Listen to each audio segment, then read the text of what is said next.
पश्चिमी उत्तर प्रदेश के संभल जिले में पिछले साल 24 नवंबर को शाही जामा मस्जिद के सर्वे के दौरान हिंसा फैल गई थी।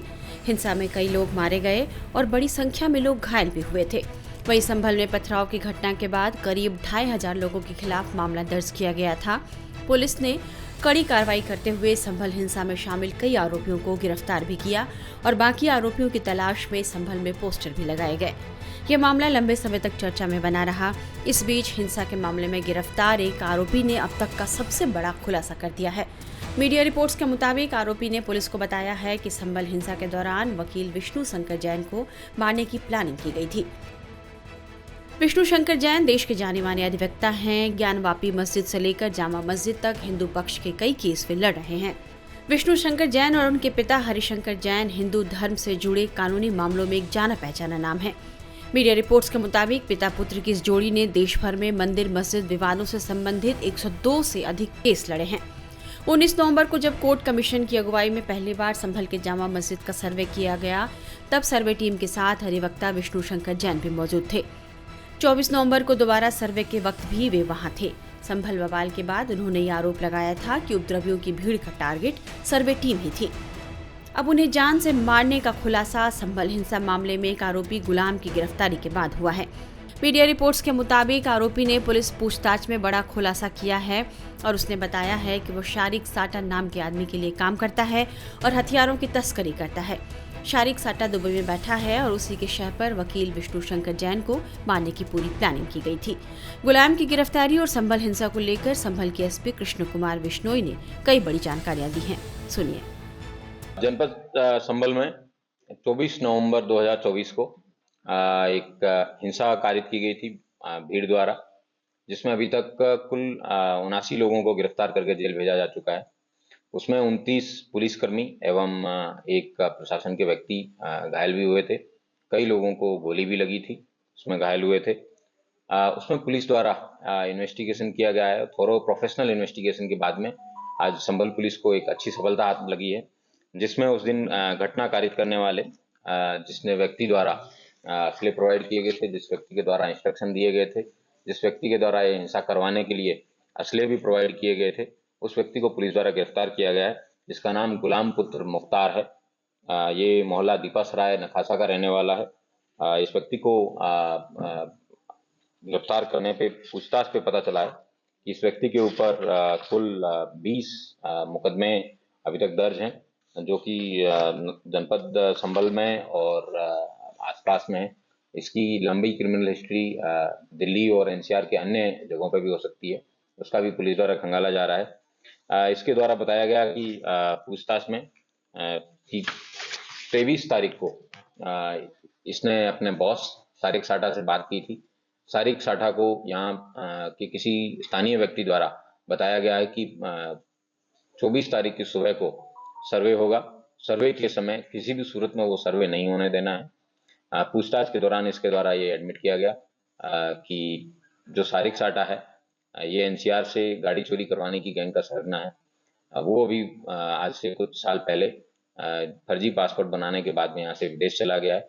ये वहीं से बैठ के इस गैंग को संचालित करता है और यहाँ भारत में उसका काम करने के लिए ये व्यक्ति गुलाम है, ये काम करता है और गुलाम द्वारा दिल्ली एनसीआर से गाड़ियाँ चोरी करके उनको मणिपुर, नॉर्थ ईस्ट कलकत्ता में, मणिपुर में बर्मा बॉर्डर पे दी जाती है और उसके बदले में इनको असले मिलते हैं और उन असलों को देश भर में सप्लाई करने का काम ये करता है।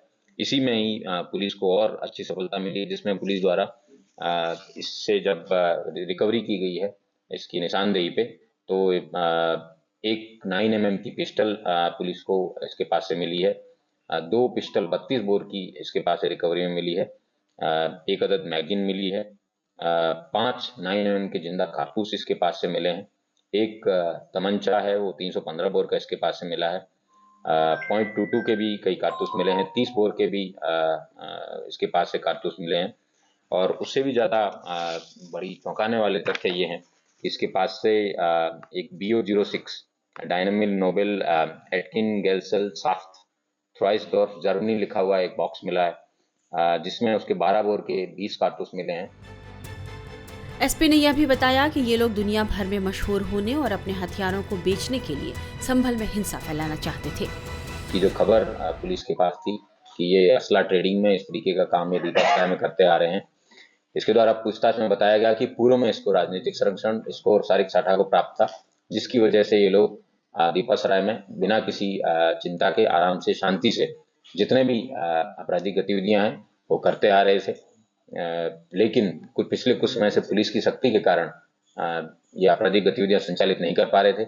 इसके द्वारा यह भी बताया गया कि जो 24 तारीख को जो हिंसा है उसमें एक कोई वकील है जो कि बाहर से आते हैं और वो जगह जगह पे एप्लीकेशन डालते हैं। इनके द्वारा ये निर्धारित किया गया, प्लानिंग में असले रहने के समय उन्होंने उसको ब्रीफ किया गया था, उसका फोटो भी उनको बताया गया था कि ये इस तरीके का व्यक्ति है, झूलिए का है, इसको जामा मस्जिद के अंदर किसी भी सूरत में पहुंच के उस व्यक्ति को खत्म करना है। उससे देश भर के अंदर हिंसा फैलेगी और ये लोग जो हैं देश भर में, दुनिया भर में फेमस हो जाएंगे। इनकी ये इन्होंने इस बात को एडमिट भी किया है कि जो इनके द्वारा बताया गया है, जिसमें इन्होंने कि जो मस्जिद है ये करीबन 500 साल पहले इसने एडमिट किया कि 500 साल पहले मस्जिद बनी है और ये हमारे पूर्वज बाबर की निशानी है और इसका रक्षा करना हमारा धर्म है। और हमने ठान लिया था, हमारे नेताओं ने भी हमें बताया था कि किसी भी सूरत में सर्वे नहीं होने देना है। और अगर जो भी व्यक्ति जो बीच में आता है, इन्होंने जब पुलिस द्वारा जिसमें stun grenade, chilli grenade, rubber pellets, rubber bullets और टीयर स्मोक की कई सारे जब एक साथ फायर किए गए थे उस धुएं की आड़ में और पूर्व में इन्हीं दंगाइयों द्वारा जब सीसीटीवी तोड़े गए थे उसका लाभ प्राप्त करते हुए इन्होंने अंधाधुंध फायरिंग की। उसमें 4 लोगों की डेथ हुई थी और पुलिस के भी कई लोगों को इनकी गोलियां लगी थी। इन चारों लोगों की हत्या की मेन कंस्पिरेटर के रूप में इस गुलाम को पुलिस द्वारा गिरफ्तार किया गया है और गिरफ्तार करके आज इसको जेल भेजा जा रहा है। इसकी और मोबाइल में इसने काफ़ी सारा डेटा डिलीट किया है, लेकिन गोल्ड स्मगलिंग और इस तरीके के तमाम चीज़ें हैं उसकी लाभप्रद जानकारी पुलिस को प्राप्त हुई है। लेकिन इसका मोबाइल है वो लैब में भेजा जाएगा, वहाँ से जो भी लाभप्रद सूचना पुलिस को मिलेगी पुलिस उसको इन्वेस्टिगेशन में भी शामिल करेगी। क्या इसके राजनीतिक कनेक्शन है और किसी राजनेता के कहने पर दूसरे राजनेता आपके बेटे या परिवार के किसी व्यक्ति पर इसका हमला कराने की बात भी? वर्ष 2014 में यहाँ से शफीकुर रहमान बर्क नाम के व्यक्ति हैं जो इस दुनिया में नहीं है अभी। इन्होंने समाजवादी पार्टी से चुनाव लड़ रहे थे। ये किसी एक दूसरे अन्य पार्टी के कैंडिडेट के सामने चुनाव लड़ रहे थे, तो एक अन्य राजनेता जो मुस्लिम बिरादरी के ही हैं वो किसी अन्य को सपोर्ट कर रहे थे।